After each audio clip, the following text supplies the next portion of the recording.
of the treatment these people were getting, because it's criminal. That's all I can say, it's criminal. So what did they do to try to get rid of you as a home care provider? Well, in Bruce's progress report for 1 month, he informed Diane, who was the service coordinator at the time, to get a full proof, and he said, I mean a full proof. We will take Bruce down to the Barnett house on respite and never bring him back before Floyd contacts Bernie Sanders or something. Okay, let's... But I never got it in writing. Okay. They claim they do, but I have never seen the letter. I've requested my files, which they have to keep on me, but they never sent it. I never got them. Okay, so how did you hear about that?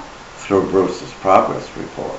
And it's in Okay. black and white. So in Bruce's progress report, specifically, what did it say?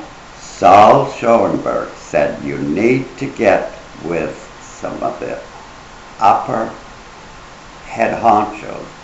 We need to get rid of Floyd because he's creating too many problems. So his suggestion was to take Bruce on respite down to the Barnett house, and then they could move him unbeknown to me, and they had to do it quickly before I contacted Bernie Sanders, because I had warned them that this had to stop or I would call somebody, either Leahy or the governor or Bernie Sanders, to help me out with this situation. Did they end up moving Bruce? No, because he was his own guardian, and he has a right to choose where he lives. And he made it quite, in fact, so Bruce would come home and he said, they want to get rid of you, Floyd. I said, good. Let them tell me. I tell them what I think. And of course they kept him upset because I was like a father to him. He never had a father figure. So Bruce was very aware. Oh, it was pathetic. I mean, I spent hours. I'm not a counselor. And I was told for that by a professional counselor here in New Hampshire. He said, you're not a counselor, you're the only home provider. I asked for counseling for Bruce because I knew he was entitled to 2. They recommended Alan Aiken, and Bruce knew Alan, and he said under no circumstances was he going to get counseling for Alan Aiken, and it's my... Alan Aiken is Kathy Aiken's husband. Well, first of all, that's a conflict of interest. And from what I've been told, he's not a qualified counselor. I don't know that for a fact, but I don't think he is qualified. And of course, Saul professes to be a PhD. And if you look up on the computer in the state of Vermont, he is not a licensed. He is licensed. I did verify that with an MA.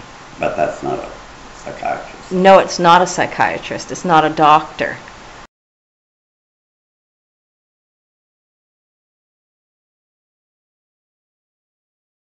And of course, you always heard the client was a liar.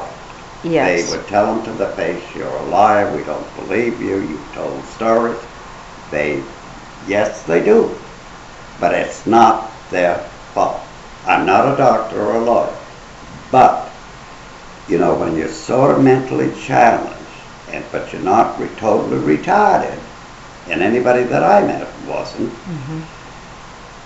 they would convince them that they were liars and sex offenders. And back to Bruce, who you took care of, he was not charged with a sex crime. Yeah, he had to participate in a weekly group, which was, from what other people have said, very confrontational, required them to do masturbation charts Yes. fantasy logs, and to share about deviant fantasies in a group. And I've also understand that this group is a mix of people who have never been charged with crimes, sex crimes, and people who have been charged and convicted. Yeah, that is correct. So in this group, people who have had convictions and who are sex offenders are sharing their experiences, their fantasies, and the clients who are not sex offenders are listening to those fantasies and all of that stuff. That is correct. And if they deny that they're not having fantasies, he drills them and makes them feel like they're the scum of the earth till they say something. Did Bruce tell you that, did he tell you this? Did he tell you that the group would confront him about not having deviant fantasies? And Oh, yeah. and did he ever say that Saul intimidated him or pressured him to admit deviant fantasies? Yes, both he and Kathy Aiken did. And so when he'd get home, then I would call the agency and say, what is going on? And because then I got a lie from them, and they accused Bruce lying. And I said, well, you know, there's two sides to every story. But I do believe if it was me, I wouldn't want to get up in a group of individuals that I barely know and say that I masturbated 10 times that day or I had a fantasy. This is private. They don't understand it because they never have been socially skilled to know what's going on. And Right. you know, when you have a short memory, attention span or something, and then they're going to answer to anything. Saul would pick one individual every week and torment the poor thing. And how do you know that? Through Bruce and several other clients Okay. that would tell me the same Okay. thing. And they knew that I did not approve of it. I made it quite clear. Sometimes Kathy Aiken wouldn't even call me back. And I'd call his service coordinator and I said, you can tell her, I'm not going away. I want an answer from her. And did they try to, I mean, did you feel like, did they ever try to get rid of you as a home care provider? Definitely.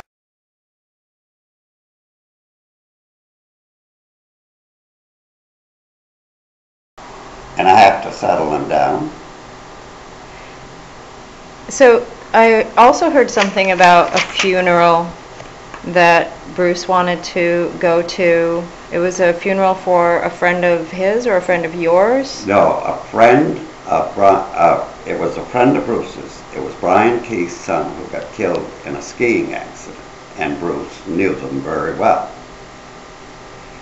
So I told him that I would take him because Bruce wanted to go to see, basically to see Brian because he thought a lot of Brian, and he thought a lot of Brian's son because they were about the same age, which is normal for a young individual. Yes. In my book, obviously it's not for the... Normal for them to want to go to the funeral. Yes. Yeah, absolutely. And so they said, well, you've got to do a plan first. I said, no, I don't think so. They said, well, you will. He's not going anywhere. So John Ulrich came up to my apartment with Bruce and said, he will do it. And I said, he will not do it. He said, well, then I'll take him right back to Newport. And I said, no, you won't, because you're going to leave my apartment and don't you ever come back up here again. I don't care if you're a stay worker or what you are. So, Don't enter my house again. And he never did. So why didn't you think that he should do a Well, he plan? thought, as the way they talked, as if Bruce was going to attack the body. So I ad-libbed. Sexually attack the body? Yes, so I ad-libbed to it. I said, I will drop Bruce off at the funeral home. I will go to the local pub, pick up a couple of hookers, and then I'll go back and pick up Bruce, and we'll go home and we'll have a good time. Jokingly. Yes, jokingly. I mean, you know, I'm not a young gentleman anymore, so my play days are over. So what was the point you were trying to make by making these comments? To rattle their cage, see how they liked it. Okay. How did they respond to that? Not very well. No, I don't imagine they did. So did Bruce end up going to the funeral? Yes, he did, and I went with him. And did he have to do any fantasy logs No. or post-activity He report? did a post-activity And- against my better judgment, but I Uh-huh. said to shut him up, I will. Because they wanted they wanted this log or whatever they call it. I said, you know he can't write and spell. And I told them to their face, I said, this will never hold up in court because it's not in their writing. Their day worker has written it. He doesn't know what they have said. So that's his post-activity reports. They wrote themselves. And did he write And so Bruce signed it, unbeknown to me. Oh. And did those post-activity reports contain deviant fantasies? Some of them did, because I had seen some of them when I'd get his monthly progress report. And some of it wasn't too nice of what Bruce said about me, you know. But he was feeding them a line. Like he told them one time, it's in the report, I didn't cook. And they said, well, what do you eat? He said, I make a sandwich. But they asked him what he ate, what I cooked, was I a good cook? I mean, he certainly gained weight with me, and he was working, taking care of the horses. They didn't even want him down in the stable by himself because they thought he was going to have sex with the horses.